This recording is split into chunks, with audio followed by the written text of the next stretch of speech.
நடைபெறுகின்ற சட்டமன்ற தேர்தலில்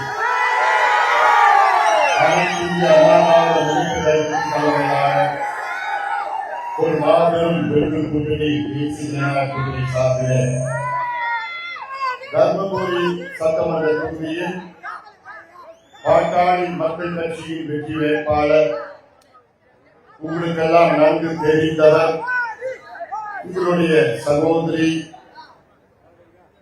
இந்த மாவட்டத்திற்கு கடந்த 20 ஆண்டு காலமாக வரையிலிருந்து உங்களுடைய சுக துக்கங்கள் காரியத்தில் கலந்து கொண்டு உங்களில் ஒருவராக பணியாற்றி இன்று உங்களுடைய நம் கட்சியின் வேட்பாளராக இரு கரங்களை கூப்பி எனக்கு ஒரு வாய்ப்பு தாருங்கள் என்று சொல்லுகின்றார். முனைவர் சௌமியா அன்புமணி அவர்களை நீங்கள் எல்லோரும் ஆதரவளித்து மாம்பழம் சின்னத்தில் வாக்களித்து அவரை வெற்றி பெற செய்யுமாறு எல்லோரும் பணியோடு பாசத்தோடு இங்கே சௌமியா அன்புமணி அவர்கள் வெற்றி பெற்றால் அடுத்த மாதம் தமிழ்நாட்டில் ஆட்சி மாற்றம் நடைபெறும். அதில் சென்னையிலே செஞ்சால் கோட்டையிலே எடப்பாடி பழனிசாமி அவர்கள் தமிழ்நாட்டின் முதலமைச்சராக பொறுப்பேற்றார். இக்காலத்தின் கட்டாயம் இது அவசியமானது. தமிழ்நாட்டுக்கு விடுதலை பெற வேண்டும், தமிழ்நாடு விடுதலை அடைய வேண்டும். இந்த கொடுங்கோல் ஆட்சி திமுக ஆட்சி அகற்றப்பட வேண்டும். இந்த சாராயம் ஆட்சி, கஞ்சா ஆட்சி, ஊழல் ஆட்சி அகற்றப்பட வேண்டும். அதற்கு இங்கே இருக்கின்ற நம்முடைய வெற்றி வேட்பாளர் கடந்த நாடாளுமன்ற தேர்தலில் போட்டியிட்டு சொற்ப வாக்குகள் வித்தியாசத்திலே வெற்றி பெற முடியவில்லை. ஆனாலும் இந்த மக்களுக்கு, இந்த மாவட்டத்தின் மக்களுக்கு நான் போராடுவேன், பாடுபடுவேன். குறிப்பாக பெண்களுடைய உரிமைகளை நான் மீட்டுத் தருவேன். பிரச்சனைகளை நான் தீர்ப்பேன், விவசாயிகள் பிரச்சனையை நான் தீர்ப்பேன், வேலை வாய்ப்பை உருவாக்குவேன் என்று கங்கணம் கட்டி மீண்டும் இந்த தொகுதியில் போட்டியிடுகின்ற நம்முடைய வெற்றி வேட்பாளர் சௌமியா அன்புமணி இந்த தேர்தல் பிரச்சாரத்தை மிக சிறப்பாக நடத்தி கொண்டிருக்கின்ற நம்முடைய இந்த தர்மபுரி தொகுதியின் சட்டமன்ற உறுப்பினர் மரியாதைக்குரிய எஸ்.பி. வெங்கடேஸ்வரன் அவர்கள் இந்த தொகுதியிலே மிகச் சிறந்த சட்டமன்ற உறுப்பினராக பணியாற்றிக் கொண்டிருக்கிறார். சட்டமன்றத்திலே மிக சிறந்த முறையிலே பணியாற்றி தர்மபுரி சட்டமன்ற தொகுதியில் பல நல்ல திட்டங்களை கொண்டு வந்திருக்கின்றார் எஸ்.பி. வெங்கடேஸ்வரன் அவர்கள். அரசியல் சூழல் காரணத்தால் அவருக்கு இந்த தேர்தலில் போட்டியிட, மீண்டும் போட்டியிட வாய்ப்பு இருக்கிறது. நிச்சயமாக இன்னும் இதைவிட பெரிய பொறுப்பிலே சொன்னார்கள்.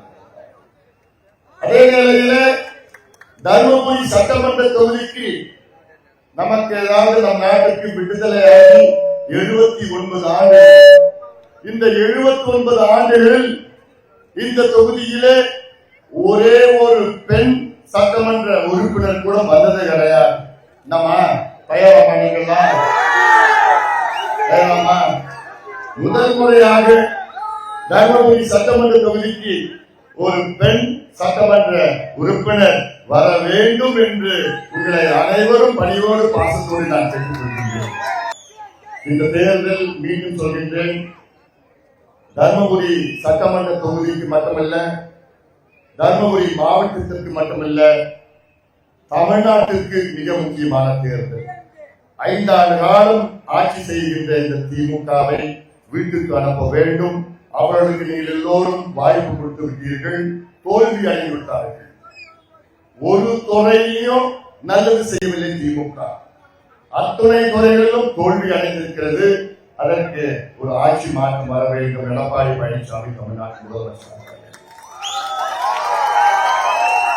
தர்மபுரி மாவட்டம் எனக்கு மிகவும் பிடித்த மாவட்டம்.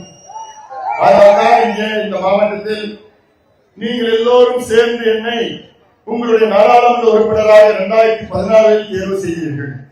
5 ஆண்டு காலம் உங்களுடைய நாடாளுமன்ற உறுப்பினராக பணியாற்றி இந்த தொகுதி மட்டுமல்ல, இந்த மாவட்டத்தின் வளர்ச்சிக்காக பல திட்டங்களை உங்களுக்கு நான் கொண்டு வந்தேன். அதன் பிறகு 2019 என்னால் மீண்டும் வெற்றி பெற முடியவில்லை. நீங்கள் வேறொருவரை தேர்வு செய்தீர்கள். 5 ஆண்டு காலம் இந்த மாவட்டத்திற்கு ஒரு துரும்பை கூட கிள்ளி போடவில்லை. நான் இந்த தொகுதியின் நாடாளுமன்ற உறுப்பினராக பணியாற்றிய காலத்திலே மொரப்பூர் தர்மபுரி ரயில்வே திட்டம் உங்களுடைய 80 ஆண்டு கால கனவு. 19 முறை மத்திய அமைச்சர்களும் அதிகாரிகளும் சந்தித்து வற்புறுத்தி அழுத்தம் கொடுத்து அந்த திட்டத்தை கொண்டு வந்தேன். அடிக்கல் நாட்டப்பட்டது. ரயில்வே துறை அமைச்சர் ஹெலிகாப்டரில் டெல்லியிலிருந்து இங்கே சென்னையிலிருந்து வந்து இந்த திட்டத்தை தொடங்கினார். 5 ஆண்டு காலம் அந்த திட்டம் அப்படி கிடப்பதை போட்டு ஒரு துருமை கூட இந்த திமுக அரசு அதை செய்யவில்லை. ஒரு துருமை கூட, ஒரு பிடி மண்ணை கூட அதற்கு கொடுக்கவில்லை. ஆண்டுதோறும் இந்த திட்டத்துக்கு 100 கோடி ரூபாய் ஒதுக்கீடு மத்திய அரசு கொடுத்துக் கொண்டிருக்கிறது. ஆனால் அதில் ஒரு பைசா கூட பயன்படுத்த முடியாத ஒரு சூழல். அதே போன்று இங்கே பகுதியிலே நல்லம்பள்ளி பகுதி சிப்காட், இந்த பிள்ளைகள் வேலை கிடையாது.